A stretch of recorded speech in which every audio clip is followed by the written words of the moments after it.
भारत को देवभूमि माना जाता है। इस देवभूमि में हजारों मंदिर और तीर्थ स्थल मौजूद है। उन्हीं में से सबसे पवित्र माने जाते हैं चार धाम। उन चार धामों में शामिल है उत्तराखंड का बद्रीनाथ धाम, गुजरात का द्वारिकाधीश धाम, तमिलनाडु का रामेश्वरम धाम और ओडिशा के पुरी में स्थित श्री जगन्नाथ धाम। इन चारों धामों में से पुरी में स्थित श्री जगन्नाथ जी का धाम सबसे विशेष माना जाता है। हर साल देश विदेश से हजारों लाखों श्रद्धालु श्री जगन्नाथ जी के दर्शन के लिए ओडिशा आते हैं। लेकिन क्या आपको पता है श्री जगन्नाथ जी की ये भव्य मंदिर का निर्माण कब हुआ था, किस राजा के समय में हुआ था? जगन्नाथ जी की दारू विग्रह अर्थात लकड़ी का प्रतिमा कैसे निर्माण हुआ था? नमस्ते, जय जगन्नाथ, जय माता रानी। मैं हूँ रोजालिन और आप सबको स्वागत करती हूँ मेरे इस नए वीडियो।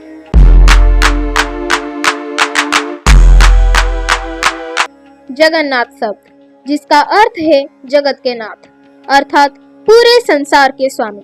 हिंदू धर्म में भगवान श्री जगन्नाथ को भगवान विष्णु और भगवान श्री कृष्ण का एक विशेष स्वरूप माना जाता है। उनके साथ उनके बड़े भाई भगवान बलभद्र और बहन देवी सुभद्रा भी पूजा पाती है।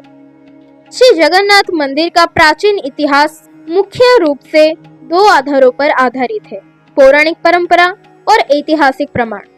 पौराणिक कथा के अनुसार मालवा देश के राजा इंद्रद्युम्न ने भगवान नीलमाधव के बारे में सुना था। वे भगवान के दर्शन करना चाहते थे, लेकिन जब तक वो वहां पहुंचे तब तक भगवान नीलमाधव अंतर्ध्यान हो चुके थे। इसके बाद राजा इंद्रद्युम्न ने भगवान विष्णु की कठोर तपस्या की। कहा जाता है कि एक रात भगवान विष्णु ने राजा को स्वप्न में दर्शन देकर कहा था कि समंदर से एक पवित्र दारू अर्थात दिव्य लकड़ी बहकर आएगी। उसी पवित्र दारू से उनके विग्रह का निर्माण किया जाएगा। कुछ समय बाद पुरी के समंदर तट पर एक अद्भुत दारू बहकर आया। राजा ने उस दारू को उठाने के लिए अनेक प्रयास किए, लेकिन कोई भी उसे हिला नहीं सका। अंततः भगवान की कृपा से उस पवित्र दारू को नीलाचल लाया गया। उसके बाद एक वृद्ध व्यक्ति राजा के दरबार में आया और उसने कहा कि वो इस दारू से भगवान की मूर्ति बना सकता है। मान्यता है कि वो कोई साधारण बढ़ई नहीं थे, बल्कि देवताओं के दिव्य शिल्पकार भगवान विश्वकर्मा थे, जिन्होंने एक वृद्ध कारीगर का रूप धारण किया था। उन्होंने राजा के सामने एक शर्त रखी।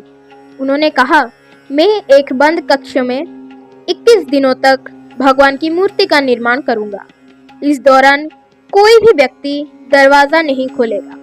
यदि किसी ने भी दरवाजा खोला तो मैं उसी क्षण अपना कार्य अधूरा छोड़कर चला जाऊंगा। राजा इंद्रद्युम्न ने इस शर्त के लिए तैयार हो गए। कई दिनों तक एक कमरे के भीतर से लकड़ी की तराशने की आवाज आती रही, लेकिन कुछ दिनों बाद अचानक कोई आवाज आनी बंद हो गई। राजा और रानी को चिंता होने लगी कि कहीं वृद्ध कारीगर के साथ कोई अनहोनी तो नहीं हो गई। चिंता में आकर राजा ने अपनी प्रतिज्ञा तोड़ दी और कमरे का द्वार खोल दिया। जिसे ही दरवाजा खुला वो वृद्ध कारीगर वहां से अदृश्य हो चुके थे। कमरे के भीतर भगवान श्री जगन्नाथ, भगवान बलभद्र और देवी सुभद्रा की मूर्ति तो थी, लेकिन वे पूरी तरह से तैयार नहीं हुई थी। उनके हाथ और पैर पूर्ण रूप से निर्मित नहीं थे। राजा को अपनी भूल का बहुत पश्चाताप हुआ। तभी आकाशवाणी हुई कि भगवान इसी अधूरे स्वरूप में भक्तों के बीच विराजमान होना चाहते हैं। तभी से आज तक भगवान श्री जगन्नाथ, भगवान बलभद्र और देवी सुभद्रा की पूजा उसी दिव्य और अधूरे स्वरूप में की जाती है। इतिहासकारों के अनुसार वर्तमान श्री जगन्नाथ मंदिर का निर्माण 12वीं शताब्दी में हुआ था। पूर्वी गंग वंश के महान शासक राजा अनंत बर्मन चोड़गंग देव ने लगभग 11वीं शताब्दी से 12वीं शताब्दी के बीच में ये भव्य मंदिर का निर्माण किया था। बाद में उनके उत्तराधिकारी राजा अनंग भीमदेव तृतीय ने इस मंदिर के निर्माण का कार्य पूरा किया था।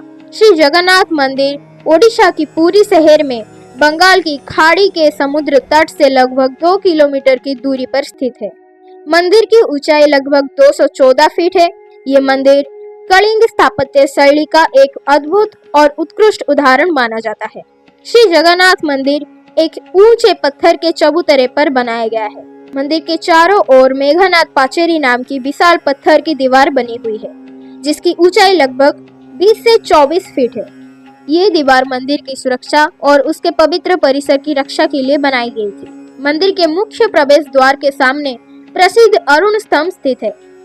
ये स्तंभ पहले कोणार्क सूर्य मंदिर के सामने स्थापित था, लेकिन बाद में इसे वहां से लेकर श्री जगन्नाथ मंदिर के सामने स्थापित किया गया। तो ये था जगन्नाथ मंदिर का इतिहास। अगले वीडियो में हम जानेंगे जगन्नाथ मंदिर के अलौकिक किस्से के बारे में। आज के लिए इतना ही। अगर मेरी वीडियो पसंद आई तो लाइक, चैनल सब्सक्राइब जरूर कीजिएगा, शेयर भी कीजिएगा। रहती हूँ। जय जगन्नाथ, जय माता रानी।